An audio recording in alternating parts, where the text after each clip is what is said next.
What up, fam? In today's video, I'm going to talk about the highly anticipated Nike Spark Flyknit One. Pictures of this shoe have been circulating on the internet. These pictures were provided on Instagram by Outsole by JC.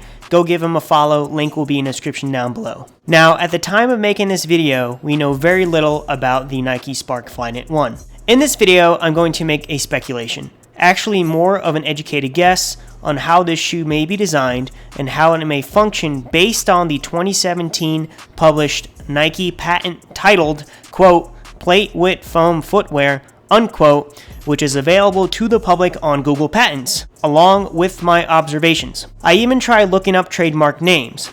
I couldn't find anything from Nike with the word Spark. Now, Spark shown on the insole is probably talking about the midsole tech, much like how the Infinity React had React on its insole.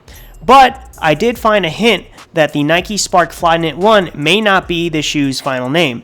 I could be wrong, or it may be a coincidence, but the hint lies on the outsole of the shoe and the numbers along the exposed plate on the side of the shoe.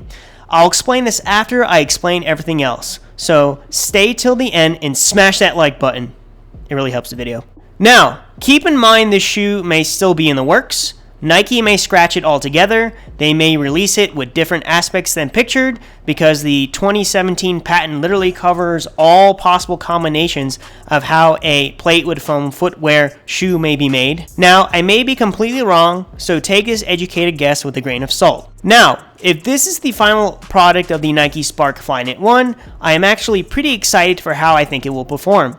I see the Spark may be able to do something that super shoes with specialized foams and plates should be striving for, which is versatility with speed changes and steady state running by having an ability for your forefoot, your metatarsophalangeal joints, to become more stiff during steady state running, much like the Alpha Fly, but also have the ability for your forefoot to become more flexible during acceleration.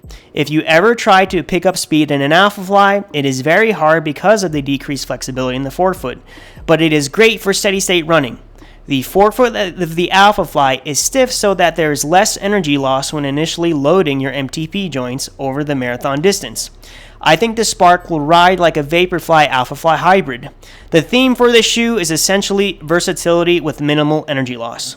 Alright, next we're going to start with what I see with the upper. So, if you guys see the picture here, the upper looks like Flyknit. The first thing that really sticks out at me is actually this sock liner configuration, this blue. It almost looks like, according to the 2017 patent, it is like 64 pages long. I only got through like 40 something pages.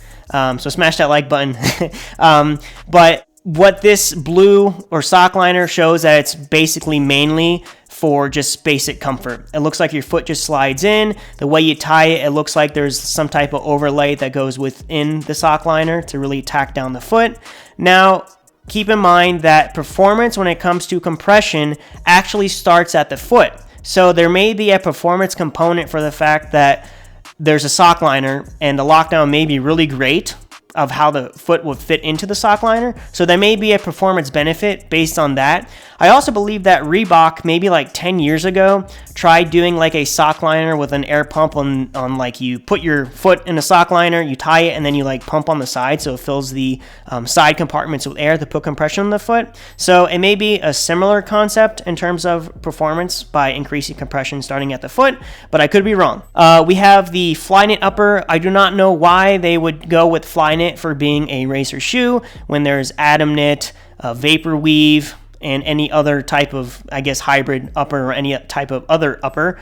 Because of that, I think that this shoe will probably feel hot at first. It does look like there are air vents on the sides. It may be for aesthetics though. I also noticed with the shoe that the heel counter, you know, the hardness part of a heel that a lot of race shoes have nowadays, or any shoes in general, seems a little more broadened. It almost looks like it starts at the utmost one third of the shoe rather than just the heel itself. And I think they do that to really lock down the foot for what's going on underneath the heel, which I will explain in a sec, or may be going on underneath on the heel. This shoe kind of has a ninja shoe vibe to it. Comment down below if you agree. Next, we're going to talk about the plate. The plate will be either P-Bax or TPU. This shoe will probably not have a carbon fiber plate, What I see in order to achieve what I mentioned earlier about the shoe being a hybrid, by way of changing flexibility at the forefoot, it will be a plate that has varied thickness throughout. There may be increasing thickness to a certain limit towards the heel and the medial side of the plate, and decreasing thickness to the lateral side of the plate. The plate may be split at the big toe, like the Craft Sportswear Ultra Carbon. They are probably testing both the split and unsplit variations with product testers. Honestly, I think the plate is trying to outperform the Adidas Adizero Adios Pro, and I believe the Spark is following a similar concept of the Pro, except the Spark is trying to hybrid at the forefoot, which I don't think the Pro can do. As a side note, all things being equal when talking about just stiffness of an Alphafly versus an Adidas Adizero Adios Pro, on a final sprint, the Pro will probably outperform the Alphafly for the fact it has the ability to become more flexible at the forefoot. In the marathon though, I believe the Alphafly will outperform the Pro, all other things being equal. The plate of the Spark may or may not go all the way back through the end of the shoe. There may be a fluid-filled sack in the mid-foam at the heel. I'm leaning towards the Spark having a fluid-filled sack than not.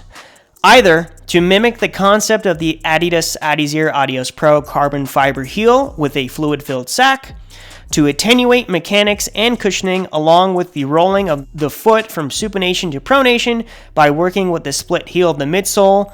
The variation of increased thickness of the plate medially mentioned prior would really give this shoe a pop. Notice how the Pro also has a split heel configuration as well. Next to the midsole. Now, the midsole allows the plate to flex appropriately with varied speed. Notice the bottom of the shoe has two holes right where the forefoot probably ends. When picking up speed, the metatarsophalangeal joints / forefoot will be able to bend more.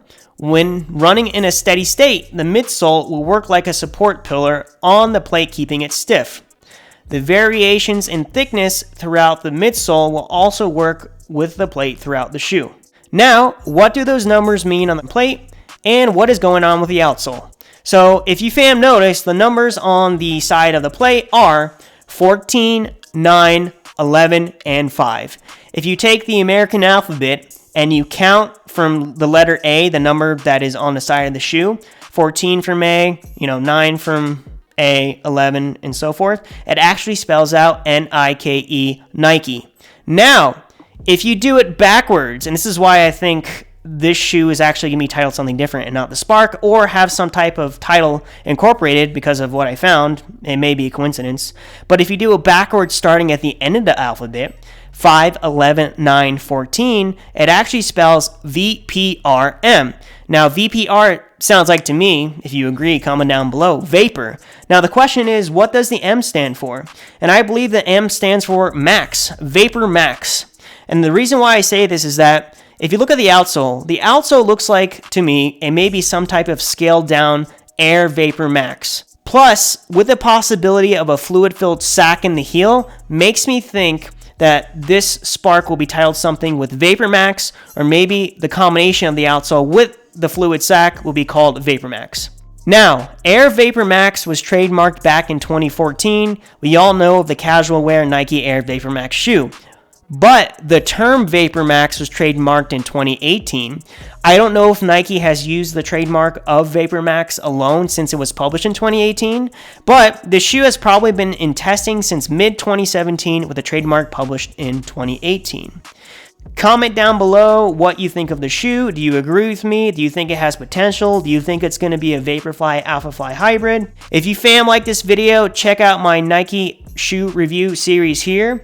If you want to learn everything you can about how to be a better runner, check this series here. Like, share, comment, subscribe, hit that notification bell for when I post my next video. Love you guys. Catch you guys next time. Peace.